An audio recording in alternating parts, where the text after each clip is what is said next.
नमस्कार and welcome to all of you in global lookout. दोस्तों, recently ये news आई है कि कश्मीर में जो G20 की मीटिंग थी, जो कि काफ़ी टाइम से चर्चा में बनी हुई थी। आप लोग ने इसके बारे में काफ़ी टाइम से सुना होगा। लास्ट ईयर से ही ये डिस्कस किया जा रहा था। पाकिस्तान इसको क्रिटिसाइज़ कर रहा था कि कश्मीर में ये जो मीटिंग है ये नहीं होनी चाहिए। लेकिन तब भी इंडिया ने टूरिज्म वर्किंग ग्रुप की जो G20 की मीटिंग थी उसको रखा था कश्मीर में, और पाकिस्तान इसके बाद हाथ पैर धो के पीछे पड़ गया था। दुनिया भर के जो लीडर जो इसमें आने वाले थे उनको ये रिक्वेस्ट करने कि ये जो कश्मीर वाली मीटिंग है इसमें अपने डेलीगेट्स, अपने जो टीम है वो ना भेजे, ताकि ये मीटिंग एक तरीके से फेलियर कहलाए। हालांकि पाकिस्तान का ना ही G20 से कुछ लेना देना है, ना ही कश्मीर से कुछ लेना देना है, लेकिन उसके बाद भी वो इसके पीछे पड़ा हुआ था कि किसी भी तरीके से इसको बॉयकॉट करवा दिया जाए। लेकिन ये कहा जा सकता है अब, क्योंकि अब ये मीटिंग पूरी हो चुकी है, कि पाकिस्तान का ये जो प्लान था ये पूरी तरीके से फेल कर गया है। हालांकि कुछ कंट्रीज ने इसको एक तरीके से आप लोग कह सकते हो ऑफिशियली नहीं ज्वाइन किया है, लेकिन फिर भी मेजोरिटी ऑफ दी जो कंट्रीज है, मेजोरिटी ऑफ द मेंबर्स जो हैं, साथ ही साथ जो एक्स्ट्रा इनवाइटेड कंट्रीज थी उनकी टीम्स ने इसको ज्वाइन किया है। और इसी चीज के बारे में हम लोग देखेंगे इस वीडियो में डिटेल में कि कौन कौन सी कंट्रीज है जिसने इसको ज्वाइन नहीं किया है उनके बारे में, प्लस पाकिस्तान की जो पूरी बौखलाहट है इसको देखते हुए उसके बारे में हम लोग देखेंगे। बहुत कुछ आप लोग को जानने को मिलेगा इस वीडियो में, बस आपको एंड तक बने रहना है। और अगर वीडियो अच्छा लगे तो लाइक, कमेंट, शेयर, सब्सक्राइब जरूर करना है। दरअसल G20 ग्रुप में आप लोग देख सकते हो ये 20 मेंबर्स जो है ये इसकी मेंबर कंट्रीज है, और इसके अलावा 9 इनवाइटेड कंट्रीज थी इंडिया द्वारा इस बार। ये कौन कौन सी इनवाइटेड कंट्रीज थी? इसमें था Egypt, Mauritius, Netherland, Nigeria, Oman, Singapore, Spain और UAE। इन सबको इंडिया ने इनवाइट किया था। टोटल 300 से ज्यादा मीटिंग होनी थी अलग अलग लोकेशन पे इंडिया में ही, जिसमें से एक मीटिंग जैसा कि हम लोग ने बताया देखा कि जो टूरिज्म वर्किंग ग्रुप है उसकी होनी थी कश्मीर में।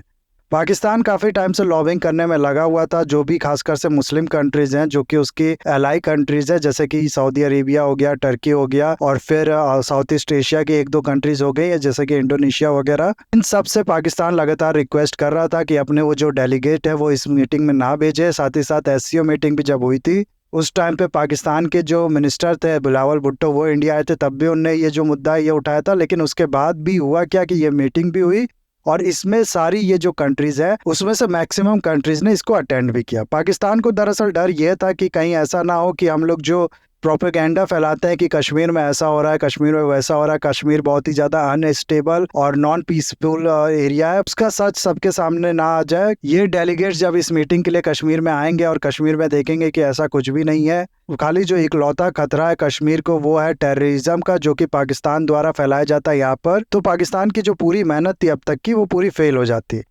इसीलिए पाकिस्तान को इस चीज का डर था, इसीलिए वो चाह रहा था कि ज्यादा से ज्यादा जो कंट्री है वो इस मीटिंग को अवॉइड करे, इसको बॉयकॉट करे। लेकिन हुआ क्या, यहाँ पर आप लोग देख सकते हो सिर्फ चाइना, टर्की और सऊदी अरेबिया ये वो मेंबर हैं G20 की जिसने इस मीटिंग में पार्टिसिपेट नहीं किया है। और बाकी 20 में से 17 कंट्रीज आप लोग ऐसे कह सकते हो, 17 जो मेंबर है इसके वो ऐसा कह सकते हो इसमें पार्टिसिपेट किया। कंट्री कहना इसलिए ठीक नहीं होगा क्योंकि 17 में से एक यूरोपियन यूनियन भी है जिसमें कई कंट्री है, तो 17 जो स्टेट्स है, 17 जो इसमें पार्टीज है उन सब ने पार्टिसिपेट किया है। केवल चाइना, टर्की और सऊदी अरेबिया ने ही इसको इग्नोर किया है। सारी बड़ी बड़ी इंपॉर्टेंट पावरफुल कंट्रीज जो है UK, USA, रशिया, इवन की यूरोपियन यूनियन, इन लोगों ने पाकिस्तान की सुनी नहीं। इवन कि इंडोनेशिया के भी ये चर्चा चल रही थी कि इंडोनेशिया भी हो सकता है इसमें ना भाग ले, लेकिन इंडोनेशिया ने भी दिल्ली के जो उसके एम्बेसी है वहां से अपने डेलीगेट्स भेजे थे इस मीटिंग को अटेंड करने के लिए। इसीलिए सिर्फ 3 कंट्रीज चाइना, टर्की और सऊदी अरेबिया ही वो ऐसी कंट्रीज है जिनने इसको अवॉइड किया। इसमें भी मैं अगर आप लोग को बताऊं तो चाइना का तो हम लोग को पता था काफ़ी टाइम से ये अटेंड नहीं करेगा, और चाइना ने काफ़ी ज़्यादा इसके लिए स्ट्रिक्ट आप लोग कह सकते हो एक मैसेज भी भेजा था, एक स्टेटमेंट भी भेजा था। और रही बात टर्की की, तो टर्की का तो मैं ये कहूँगा कि अगर टर्की ये मीटिंग जो है ये ज्वाइन कर लेता ना तो वो ज़्यादा सरप्राइजिंग होता। हालांकि हाल में कुछ दिखा है टर्की की तरफ से कि उसने कुछ मीटिंग्स को ज्वाइन किया है पाकिस्तान के मना करने के बाद भी, लेकिन फिर भी ऑफिशियली तरीके से अगर टर्की ये जो मीटिंग है इसमें अपने डेलीगेट्स भेज देता और इसके लिए रजिस्टर कर लेता तो वो ज़्यादा सरप्राइजिंग होता बजाय उसके ना ज्वाइन करने से। इसीलिए टर्की का भी ये कहना ठीक होगा कि टर्की का भी हम लोग को पहले से पता था कि वो ये ज्वाइन नहीं करेगा, क्योंकि उसका जो शुरुआत से ही कश्मीर का मैटर पे स्टैंड रहा है, कश्मीर के मैटर को वो जैसे हर जगह उछालता है उसका ठीक अपोजिट हो जाता है ये। और क्योंकि कश्मीर का जो इशू है इसको मुस्लिम्स का इशू बना के पाकिस्तान पेश करता है दुनिया भर में, इसीलिए टर्की ने ये ज्वाइन नहीं किया। इसी को देखते हुए सऊदी अरेबिया ने भी कहा जा सकता है कि ये ज्वाइन ना किया हो, क्योंकि दोनों ही कंट्री जो है यह आपस में मुस्लिम वर्ल्ड जो है उसका लीडर बनने के लिए compete करती हैं। सऊदी कहता है कि मैं मुस्लिम वर्ल्ड का रियल लीडर हूँ और टर्की कहता है कि नहीं, मैं मुस्लिम वर्ल्ड का नया लीडर हूँ। इसलिए अगर सऊदी ज्वाइन कर लेता तो जाहिर सी बात है कि इसका जो लीडरशिप है उस पर भी सवाल उठता कि इंडिया में जो जैसा कि पाकिस्तान इनको बताता है कि मुसलमानों के साथ, कश्मीरियों के साथ ये हो रहा है, उसके बाद भी सऊदी जो है वो कश्मीर में मीटिंग ज्वाइन कर रहा है। यानी कि इंडिया का प्रेशर इन पे बना है और जिन पे इतनी आसानी से प्रेशर बना लिया जाए वो लीडर बनने लायक नहीं है। इसके अलावा जैसा कि मैंने आप लोग को बताया कि ये जो मीटिंग थी ये टूरिज्म से रिलेटेड थी, और अगर आप लोग देखो तो टर्की और सऊदी दोनों के लिए जो टूरिज्म है वो काफ़ी ज़्यादा इम्पोर्टेंट सेक्टर है। दोनों की इकोनॉमी में बहुत बड़ा कंट्रीब्यूशन है टूरिज्म का। इसीलिए इन दोनों ही कंट्रीज ने भले जो डायरेक्टली है वो अपना डेलीगेट्स ना भेजा हो, गवर्नमेंट डेलीगेट्स ना भेजे हो, लेकिन यहाँ इस कंट्री से जो प्राइवेट रिप्रेजेंटेटिव्स हैं उनने पार्टिसिपेट किया इस मीटिंग में। तो ऐसा भी कहा जा सकता है कि पूरी तरीके से इन दोनों कंट्रीज ने भी इग्नोर नहीं किया इस मीटिंग को। तो ये तीनों मेंबर कंट्रीज है जिसने, जैसा कि मैंने बताया, आप लोग को डायरेक्टली रजिस्टर नहीं किया, डायरेक्टली पार्टिसिपेट नहीं किया है। उसके अलावा कुछ जो इनवाइटेड कंट्रीज थी जैसे कि इजिप्ट और ओमान, इन लोगों ने भी इस मीटिंग में पार्टिसिपेट नहीं किया है। तो टोटल ऐसा कहा जा सकता है कि 20 जो मेंबर है G20 की वो प्लस 9 इनवाइटेड मेंबर्स में से 24 मेंबर्स जो हैं सिर्फ उन्हीं की तरफ से डायरेक्ट गवर्नमेंट का रिप्रेजेंटेटिव जो थे, गवर्नमेंट की तरफ से डेलीगेशन जो था वो भेजा गया था। बाकी 2 की तरफ से प्राइवेट रिप्रेजेंटेटिव आए थे और 3 ऐसी कंट्रीज हैं जिनकी तरफ से कोई भी रिप्रेजेंटेटिव नहीं आया था। देखो होता क्या है ना कि ऐसा मत समझ लेना ये पाकिस्तान की वजह से या फिर पूरा जो इशू है कश्मीर का उसी की वजह से इन लोग ने अवॉइड किया था। अक्सर होता क्या है ना, कभी भी G20 की जो मीटिंग होती है, खासकर से अगर वो मीटिंग मिनिस्टर्स लेवल की या फिर जो लीडर ऑफ कंट्री है उनके लेवल की ना हो, तो सारी कंट्री जरूरी नहीं है उसको ज्वाइन करती हैं। बहुत कम ही ऐसा होता है कि सारी कंट्रीज उसको ज्वाइन करती हैं। दरअसल होता क्या है ना कि अपने अपने इंटरेस्ट के हिसाब से जो मीटिंग उनके इंटरेस्ट को फुलफिल करती है उसको ज्वाइन करती है। जैसे टूरिज्म से रिलेटेड ये मीटिंग थी। अब किसी कंट्री के लिए टूरिज्म उतना इंपॉर्टेंट नहीं है, उतना कंट्रीब्यूशन नहीं है उसके कंट्री में टूरिज्म सेक्टर का, तो जाहिर सी बात है वो इस मीटिंग को नहीं अटेंड करेगी। इसीलिए बहुत कम ही ऐसा होता है कि सब जो वर्किंग ग्रुप्स की मीटिंग होती है उसको अटेंड करती है। इसमें भी जैसा कि हम लोग ने देखा 29 में से सिर्फ 24 कंट्रीज के जो मेंबर्स थे उनने इस मीटिंग को अटेंड किया है, जो कि काफी अच्छा नंबर है। इसीलिए इस मीटिंग को एक तरीके से आप लोग कह सकते हो इंडिया के लिए बहुत ही ज्यादा सक्सेसफुल कहा जा रहा है। सिर्फ इंडिया की मीडिया ही नहीं, पूरे वर्ल्ड की भी मीडिया अगर आप लोग देखोगे तो इसको कह रही है कि ये जो मीटिंग है ये इंडिया ने फाइनली करा ही ली है कश्मीर में। इजिप्ट का केस अगर आप लोग यहाँ पर देखोगे तो वो थोड़ा ज़्यादा सरप्राइजिंग था इंडिया के लिए, क्योंकि इजिप्ट से हम लोग की काफ़ी अच्छे रिलेशन है।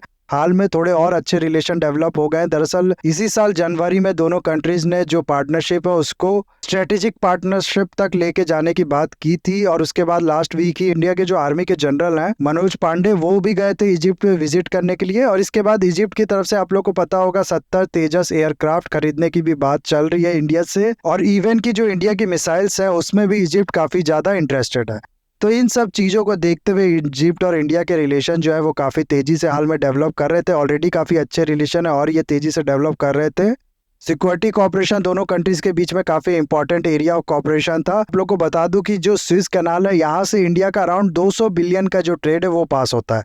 तो ऐसे में इजिप्ट की सिक्योरिटी काफ़ी इंपॉर्टेंट चीज़ है इंडिया के लिए, क्योंकि उसी की वजह से जो ये हमारा ट्रेड यहाँ से पास होता है सिक्योरिटी दे पाएगा इजिप्ट। और खासकर से हाल में ही जब आप लोग को पता होगा जिबूती में चाइना ने अपना नेवल बेस भी बना लिया, तो ऐसे टाइम में इजिप्ट की सिक्योरिटी जो है वो बहुत ही ज़्यादा इंपॉर्टेंट हो गई है इंडिया के लिए।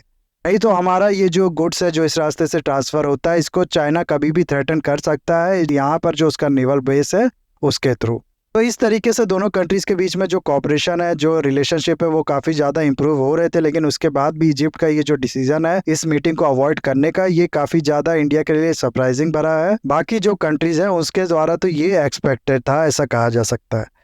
खैर जो भी हो, बाकी जैसा कि मैंने आप लोग को बताया ये जो मीटिंग है ये फाइनली कन्वीन्ड हुई और काफ़ी सक्सेसफुल मीटिंग ये रही। दुनिया भर की जो मीडिया है वो इस चीज़ को मान रही है। BBC जब कुछ नहीं कह पा रहा है तो उसने ये लिख दिया है खाली आगे कि ये जो मीटिंग थी ये तो हो गई, लेकिन ये मीटिंग हुई है काफ़ी ज़्यादा टाइट सिक्योरिटी के बीच में।